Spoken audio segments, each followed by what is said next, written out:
नमस्कार महाराज. मित्रांनो, तुम्ही व्यवसाय करत असाल किंवा करण्याच्या प्लॅनिंग मध्ये असाल तर एक गोष्ट तुम्हाला घरी सोडून यावं लागेल, ज्याचा तुम्हाला प्रचंड फायदा होणार आहे आणि सोबत घेऊन आले तर प्रचंड नुकसान होणार आहे. ती म्हणजे कोणासोबतच भांडण करायचं नाही. परत एकदा सांगतो, कोणासोबतच वाद तंटा करायचा नाही. समोरच्याची 100% चुकी असली तरी. तुम्ही मला याचा काय फायदा होतो मित्रांनो? मला प्रचंड फायदा झाला एवढा 7 वर्षामध्ये. इतका झालाय की तुम्हाला एक उदाहरणासह सांगतो.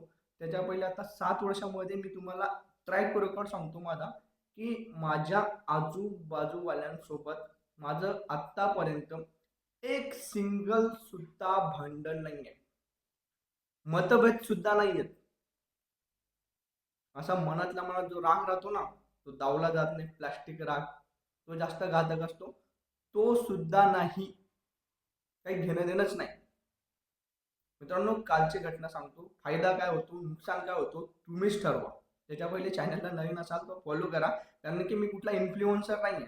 माझ्या आयुष्यामध्ये ज्या गोष्टी घडतायत आणि जोचा मला फायदा झालेला आहे इन प्रॅक्टिकली, कारण की ह्या प्रॅक्टिकल गोष्टी तुम्हाला तेव्हाच बघायला भेटतील तेव्हा तुम्ही जेव्हा डोळे उघडे ठेवाल हे असं का होतं आहे, नाही असं का होणार नाही, त्याचा काय फायदा होतोय, काय नुकसान होतंय, जेव्हा तुम्हाला या गोष्टी तुमच्या मागच्या डोक्याला समजायला लागून जातील ना, तेव्हा तुम्हाला समजायला लागून जाईल की आपल्याला हे करायचंय, हे नाही करायचं. रात्रीचे 12 वाजले होते मित्रांनो काल, आणि एक फोन येतो माणसाचा. वाजते घंटे, मी पाहतो. म्हटलं काय रे? म्हणे असे असे कस्टमर आलेले आहेत, त्यांना काही औषधं पाहिजेत, काही प्रोडक्ट्स पाहिजेत. म्हटलं घरीच पडलेले आहेत. मग आम्ही ते प्रोडक्ट दिले त्यांना. नंतर माझा प्रश्न पडला की आपण जो रेग्युलर मोबाईल ठेवला आहे, तो मोबाईल तर आपण सकाळी 9 ते 5 पर्यंत चालू ठेवतो आणि नंतर बंद करून देतो. त्याला म्हटलं तुला कसं काय फोन आला रे? म्हटलं नाही. म्हणे चक्की चालू होती म्हणे आपल्या बाजूवाल्याची. त्याने मला पर्सनल नंबर दिला आणि तो पर्सनल नंबर मग मला फोन आला. नंतर मला असं वाटलं की तुला फोन करावा, कारण की कस्टमर मोठं होतं. मी केला. मग मी 2 मिनिटं विचार केला. तुम्हीही विचार करा. त्या शेजारच्या चक्कीवाल्यासोबत माझे भांडणं झालेली राहिली असती तर काय झालं असतं? चक्कीवाल्याकडे गेला असता तो फार्मर, भाऊ या दुकानदाराचा नंबर आहे का? त्याने सरळ सांगितलं असतं, हां ते ना आम्ही बोलतच नाही, ते ना आम्ही बोलत नाही, त्यांचं मला काहीच माहीत. तो कस्टमर माझ्यापर्यंत येऊच शकला नसता आणि तो कस्टमर वापस गेला असता आणि तिकडे ते प्रोडक्ट घेऊन टाकले असते, कारण की तो 100 किलोमीटरवरनं दुरून आला असता. मित्रांनो, असे असंख्य उदाहरणं असतात जे आपल्या बॅकएंडला होत असतात आपल्या चांगल्या आणि वाईट वागण्यामुळे. आता तुम्ही म्हणाल साहेब समोरची 100% चुकी आहे तरी मी ऐकून घेऊ का? ऐकून घ्या. मी चुकत असेल मित्रांनो, मला जेवढा अनुभव आहे, मला एवढं लंब लावलं गेलंय ना, प्रत्येक वेळेस मला राग असा होऊन जातो ना की मला फसवलं की. पण मी शांत घरी करून घेतो. मी जे माझं काही चुनाकडे करू शकणार नाही घरवाले, त्यांच्यावर लाख करून घेईल.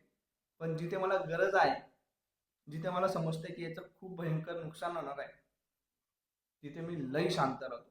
म्हणजे माझ्या लई नुकसान होऊन गेलेलं आहे, पण त्याच्याही पटीत मला इतका फायदा होतोय अशा असंख्य गोष्टींमुळे, की ती गोष्ट मला राहवली नाही की तुमच्यापर्यंत शेअर करावी.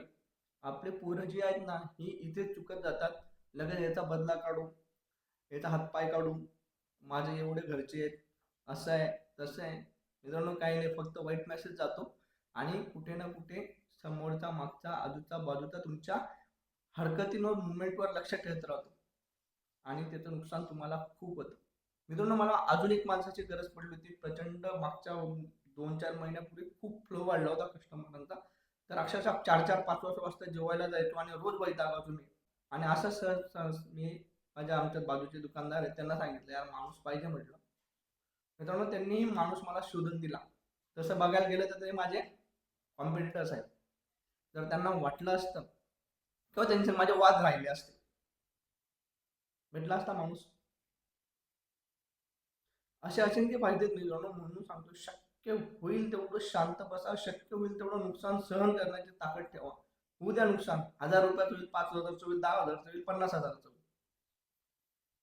आणि हा, म्हणून काही शांत बसायचं असंही नाही.